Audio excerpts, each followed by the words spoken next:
Oui, très très voisin parce que euh, moi je me situe du côté d'une expérience relativement récente et qui a un petit peu d'écho par rapport à la géographie d'ici, c'est celle du Radio Phare, qui est un site qui ces 3 derniers mois a beaucoup suivi le phénomène marée noire, Erika, naufrage, etc., etc. Mais ça s'inscrit, c'est un travail qui est pas né parce qu'il y a un bateau qui a coulé. C'est une étape d'un travail de toutes ces dernières années sur une réflexion ces dernières années sur, pardon pour le mot, pour les deux expressions que je vais employer un peu théoriques, mais en tout cas sur ce qui peut rester du rapport entre le territoire analogique, mettons, là, et puis ces territoires numériques qu'on peut découvrir aussi bien à travers les travaux d'Andrea que d'Olivier, etc. Euh, c'est une réflexion un peu politique en fait. Qu'est-ce qui il commence à y avoir une telle distance entre les deux dans la pratique quotidienne que de mon côté, j'ai un gros point d'interrogation là-dessus. En 2 mots, sur sur l'aventure du radiophare, on s'est trouvé confronté à des problèmes de cartographie, le naufrage, l'évolution des nappes, ce qui se passait en différents points de la côte. Moi, je vis sur l'île de Ré. À un moment, on avait les nappes qui descendaient sur nous. Après, elles sont remontées par ici, etc., etc. On était avec des géographes dans des travaux de tentatives de représentation, de collecte d'informations, de les remettre sur des cartes, etc., etc. Et le grand écart entre le terrain, territoire analogique, et puis ce territoire numérique exploré sous différentes formes, et puis les comportements des gens dans ces territoires numériques par rapport à leur comportement dans le territoire analogique. Encore une fois, numérique, analogique, c'est juste pour pas, juste pour éviter de se vautrer entre virtuel et réel. Mais enfin, bon, j'imagine que chacun voit où est le problème. Aujourd'hui, le sentiment qui me reste à travers ces expériences-là, c'est que on est, on arrive à aller très loin dans des, dans des explorations extensives, si je puis dire, enfin sur le réseau en général. On est très pauvre dès qu'on rapproche ces expériences à un niveau beaucoup plus local, plus intensif. La carte de l'Orient, par exemple, ou la carte de l'île de Ré, ou la carte de Belle-Île, et qu'on commence à revenir au plus serré, au plus local. Dans ce sens-là, le travail d'Andrea, c'est capital. En fait, c'est capital par rapport à cette reprise, reprise, en, reprise en compte. Là. Le rapport avec le travail d'Olivier, il est absolument de même nature parce qu'il y a quelque chose qui tient de la cartographie dans ce qui se passe dans le générateur poétique. Le fait de pouvoir observer de manière aussi nette les comportements des uns et des autres, les phases à travers lesquelles on passe de construction, de déconstruction, etc. Moi, ça me laisse avec un grand point d'interrogation sur le plan politique et sur l'avenir euh, oui, l'avenir de la vie en société, l'avenir de l'aménagement de ces territoires, etc., les prises de décision qu'il y aura liées à tout ça, les prises de décision qui pourront se jouer entre, entre ceux qui tiennent, enfin ceux qui maîtrisent ces outils et qui leur donnent des applications très directes, souvent. Parce qu'après tout, finalement, ce qu'on a vu chez Olivier ou ce qu'on a vu chez Andrea, indépendamment par exemple des sources militaires qu'il peut y avoir là-dessus, je dirais pour gérer la vie des grands distributeurs, des centres Leclerc, des choses comme ça et tout, ce qu'on appelle le géomarketing, toutes ces choses-là, je trouve la puissance de ces approches tout à fait, de ces outils tout à fait phénoménales. Et j'avoue que s'il pouvait y avoir une vraie prise en charge, une vraie prise de conscience sociale de la puissance et de l'impact de ces outils-là, ça m'arrangerait bien parce que effectivement, sur le plan politique, ça me paraît urgent. De ce fait-là, plus qu'un exposé, je vous proposerais peut-être simplement qu'on en parle un tout petit peu, et si quelqu'un voulait prendre le relais de... Hein? C'est pas... Je vais pas refaire un petit... réenchaîner là-dessus. Juste qu'on se parle un peu. Ouais, voilà. J'ai juste une question pour vous, oui. Peut-être faire la conduite du groupe, mais Radio Phare exactement, qu'est-ce que c'est? Oui, ça je peux revenir dessus. Radio Phare, c'était simplement dans les faits, l'été dernier, avant qu'il y ait toutes ces histoires de marée noire, un site d'intérêt local. Ça s'appelait radiophare.net, ça aurait pu être ailleurs et s'appelait belleville.net, ou etc., etc. C'était une réflexion réseau local. Création d'un réseau local, construction d'échanges entre différents acteurs locaux. Alors il s'est passé que le naufrage de l'Erika et le fait que dans les 10 premiers jours de l'évolution des nappes, elles se dirigeaient vraiment vers le sud, elles allaient vraiment vers... le radiophare, le site, quand on regardait les flèches de progression des nappes bêtement sur les journaux, enfin en suivant les choses, on était au bout on avait l'impression que les nappes pointaient sur le radiophare. C'est ça qui tout à coup lui a donné sa pertinence et son rôle un peu de carrefour d'un certain nombre de choses qui sont faites sur l'internet liées à la marée noire. Je dirais que c'est pas forcément la qualité particulière de son discours qui l'a c'est pas son positionnement intellectuel ou conceptuel qui l'a mis comme ça dans une position un petit peu fédérateur, enfin fédérateur carrefour plutôt par rapport à ce sujet-là. C'était vraiment son positionnement géographique. Il était sur la carte à cet endroit-là. Et d'ailleurs, dans un sens,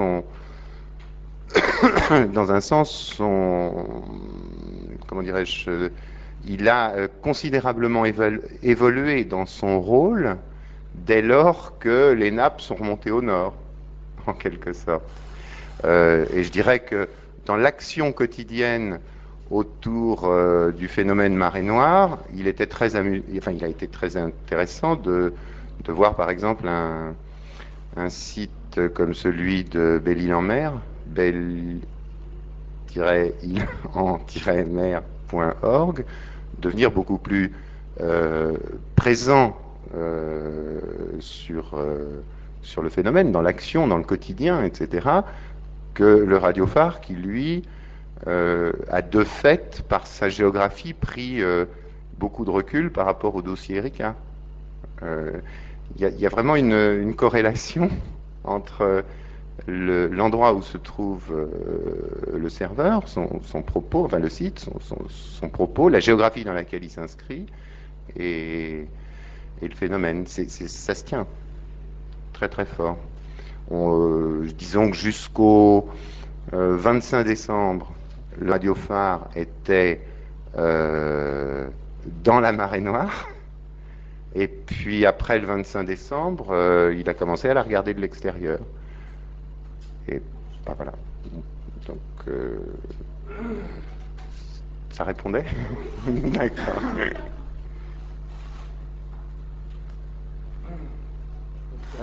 Oui, là, oui, c'est intéressant. Ce qui est intéressant dans cette carte-là, par exemple, c'est qu'elle n'est pas... c'est pas une carte scientifiquement très, très exacte. Elle n'a pas la prétention d'être plus puissante que ce qu'ont pu faire des services officiels. En réalité, ce qui est important dans cette carte, c'est que toutes les données ont été renvoyées et collectées par des gens sur le réseau. On voit d'ailleurs que nous, on s'arrête à peu près, je crois, au 20... je ne sais plus jusqu'à quelle date on va dans ces... Début janvier. Début janvier, on n'est plus très très pertinent par rapport aux choses. Autant ça correspond à des observations de gens qui disaient ah ça y est, on en a vu à tel endroit, etc. Et après, on n'avait plus la capacité de suivre dans le détail. On est à une échelle par rapport là, on est à une échelle par rapport à la marée noire qui est vraiment à gros traits. On n'avait pas les moyens de redescendre, par exemple, sur une vraie réflexion sur ce qui s'est passé à Belle-Île. La vraie réflexion sur ce qui s'est passé à Belle-Île, on la trouvera beaucoup plus sur le site de Belle-Île, justement, qui est avec lequel on échange beaucoup, mais enfin qui est pas. Il y a une vraie relation entre la géographie et l'implantation et le travail des sites.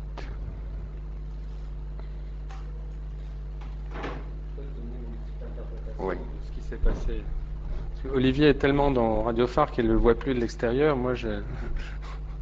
En fait, moi j'ai vécu Radiophare un petit peu de l'extérieur, même si je suis près d'Olivier. Je l'ai vécu de la manière suivante. En fait, Radiophare s'est créé donc avant le naufrage de l'Erika, mais c'est vraiment mobilisé au moment du naufrage et c'est mobilisé d'une manière infiniment plus grande et plus rapide que n'importe quel autre service officiel ou association et surtout avec des moyens en réseau dont d'autres ne disposaient pas.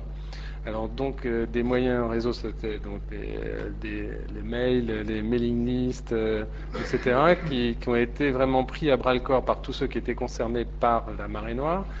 Et puis aussi des moyens de cartographie que vous avez vu rapidement, qui ont été développés spécialement ou adaptés très très vite au cas de la marée noire, soit pour observer les nappes, comme ce que vous voyez là tout de suite à l'écran, c'est de la géographie physique, en allant chercher l'information vraiment chez les gens du terrain, c'est-à-dire vraiment les pêcheurs qui se baladaient pouvaient dire moi j'ai vu telle chose à tel endroit, et de près ou de loin cette information elle arrivait très très vite au cartographe qui en moins de temps qu'il faut pour le dire rafraîchissait sa carte accessible par tout le monde sur le net. Pendant quelques temps on peut dire que les cartes de Radiophare étaient les plus précises au début en tout cas, ou les plus rapides à être mis en ligne. Et puis la carte qu'on a vue précédemment, bon, ensuite pour des questions de moyens, les cartes officielles ont pris un petit peu le relais, mais c'était intéressant de voir que une association sans moyens, avec des gens vraiment mobilisés et des outils vraiment au point, ont réussi à aller beaucoup plus vite et à rendre vraiment des services que toutes les corps constitués, etc. etc. Bien sûr, après, les grosses machineries sont rentrées sont rentrés en action et ont dépassé en pertinence ce que Radiophare a pu faire. Et Parallèlement à cette carte géographie physique, il y a eu une autre carte qui a été mise au point, qui est une géographie plus politique. Cette carte, on voit la côte qui est découpée en petites zones. Ce sont plus simplement toutes les communes qui bordent le littoral. Avec, à chaque fois, on connaît le maire, la dénomination de l'endroit, on connaît donc le maire, voilà. Et en fait, en ligne, le radiophare proposait à des gens qui habitent sur place de devenir des vigies locales de la pollution, de l'observation de l'état du littoral. Et alors, il s'est créé un certain nombre de personnes en ligne ont répondu présents, qui sont notés avec des petits triangles ici. Et ces gens-là transmettaient de l'information à Radiophare pour actualiser encore une fois la carte de géographie physique de la pollution, etc. Et plus loin, il était question de non seulement donc accumuler de l'information sur la pollution, mais aussi sur les besoins en bénévoles, sur toutes les questions d'urgence liées à la marée noire. Pour des raisons de moyens, de précipitation, de mal préparation et aussi de divergence quant aux objectifs, toutes ces expériences qui ont été très très vite mises en œuvre ont finalement sont arrêtées là, puis parce que aussi toutes les machineries administratives classiques se sont mises en route et ont pris le dessus. N'empêche que la démonstration a été faite que un collectif citoyen, en quelque sorte, manipulant des outils que tout le monde a entre les mains maintenant, est capable de se mobiliser extrêmement rapidement et de manière extrêmement pertinente pour visualiser et agir, visualiser un problème, l'évaluer et agir dessus.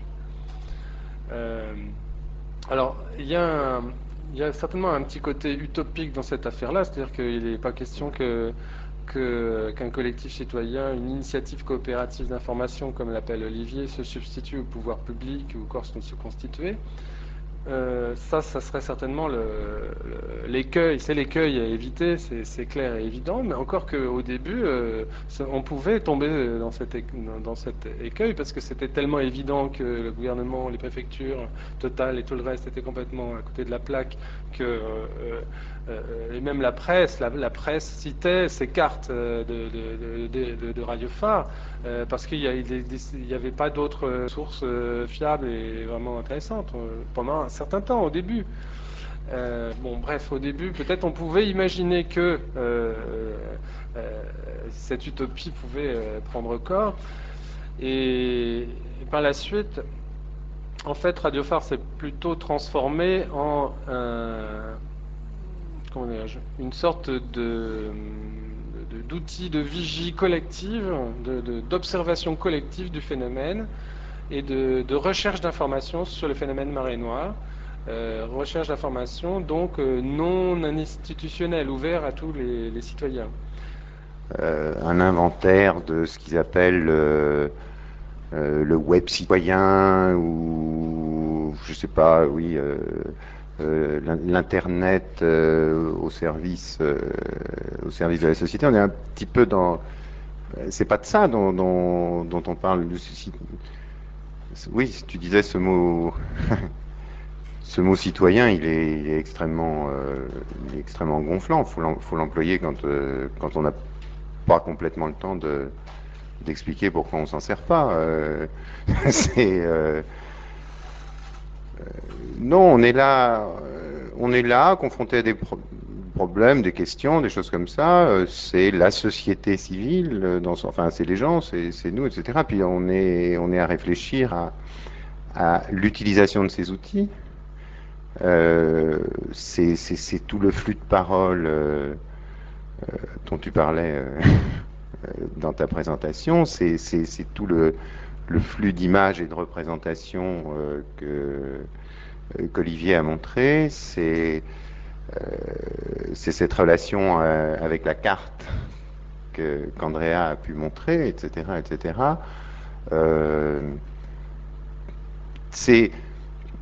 c'est moins militant, sous-entendu, que ce que l'on est en train d'essayer de faire passer à grande force dans ces expressions je sais pas, d'un Internet citoyen, etc., etc. C'est plus commun, dans un sens. Tu vois ce que je veux dire? Un peu. Mais non, mais c'est très embêtant parce que là, je dirais que l'Internet citoyen, enfin, je sais pas, c'est presque. Là, on est presque dans un problème de marketing d'un certain nombre d'organisations syndicales ou politiques qui jouent là-dessus. Actuellement, actuellement, c'est vrai qu'il y a une espèce de détournement. Je dirais que le détournement de certaines organisations syndicales ou politiques du souffle qu'il peut y avoir derrière tout ça est à peu près la même que celle qu'on pourrait trouver dans une pub, je sais pas, pour Club Internet, quoi. En gros, c'est à peu près la même manipulation. Il y a une manipulation des organisations, appelons-les d'ancien régime pour que vous voyez de quoi je veux parler, c'est-à-dire d'un certain nombre d'associations, associations, organisations, etc. Oui, d'ancien régime, je veux dire, créées dans, enfin, allez, traditionnelles, etc., etc., qui foncent sur le réseau, qui s'en servent comme d'un porte-voix, dans un sens, oui, c'est ça, comme d'un porte-voix, et qui sont, oui, aussi trompeuses que, que tout un pan de l'Internet marchand, quoi. Disons que, oui, c'est ça, Internet citoyen ou Internet marchand, en ce moment, ça m'a l'air de jouer le même combat, quoi. Enfin, même détournement de sens ou même détournement de toutes les expériences qui ont pu être montrées comme ça aujourd'hui et qui sont un cheminement qu'il faudrait à tout prix éviter de laisser renfermer comme ça dans cette espèce de côté très très conventionnel, quoi. Enfin, très...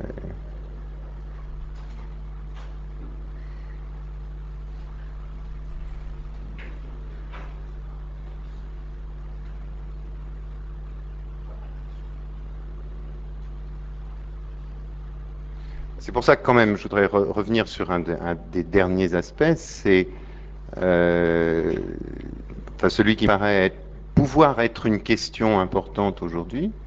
Puis c'est pas un hasard, on est dans une manifestation qui est sur l'Orient, sur une ville, un espace limité, des espaces qui ont été décrits comme ça. Je trouve qu'on a une formidable richesse d'expérience dans dans le travail en réseau, à grande distance.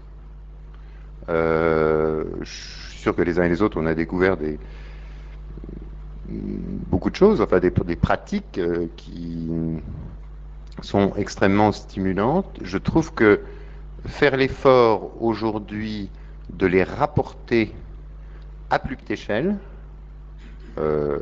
l'échelle du territoire, l'échelle locale, etc., etc., c'est sans doute un vecteur fort de quoi on verra, mais en tout cas de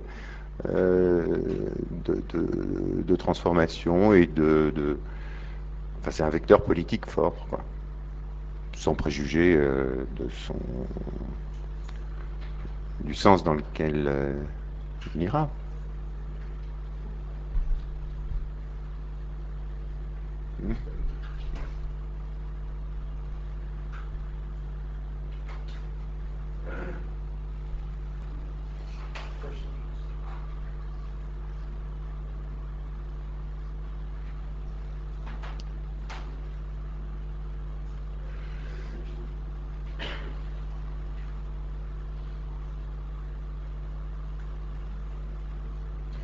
je crois que cette dimension-là, moi, elle me frappe beaucoup sur le travail d'Andrea, par exemple.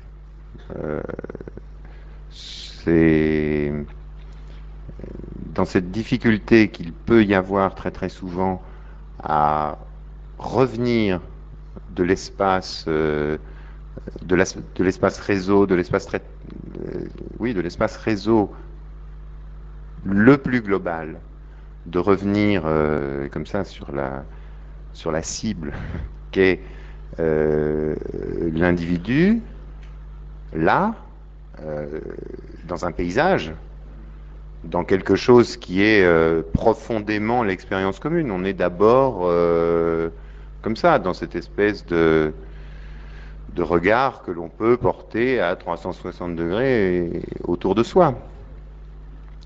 Je trouve que le va-et-vient, réussir ce va-et-vient permanent entre l'espace très extensif du réseau,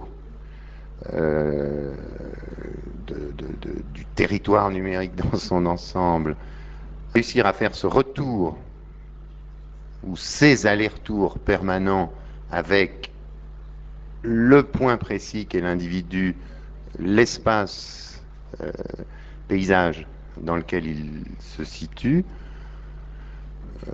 je crois qu'il y a un champ d'exploration considérable pendant un bon moment. Un peu comme sur le téléphérique d'Andrea, quoi. Il faut absolument se balader sur le téléphérique en question et repasser en permanence d'un niveau à l'autre.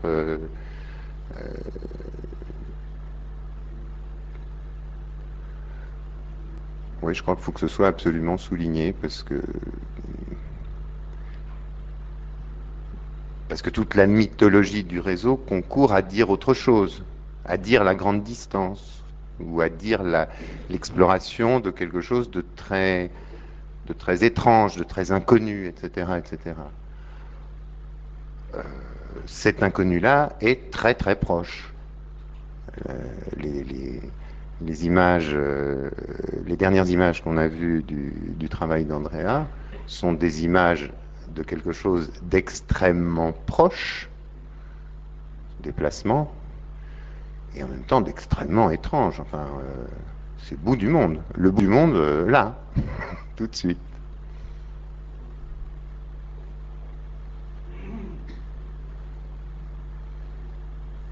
Et de la même façon, enfin, on peut recroiser encore la même chose avec ce qu'on a vu juste avant de l'expérience du générateur poétique. C'est quand même, moi ça me paraît relativement fascinant de repenser une société comme celle qui peut exister dans voilà, l'Orient, la ville de l'Orient. Se dire que sans doute la ville de l'Orient, les gens qui l'habitent, etc., bougent en ce moment entre eux, à un peu la manière de ce que l'on a vu sur le générateur poétique. Moi, je trouve ça assez vertigineux quand même. Et en tout cas, à garder sacrément le nez dessus, comme question.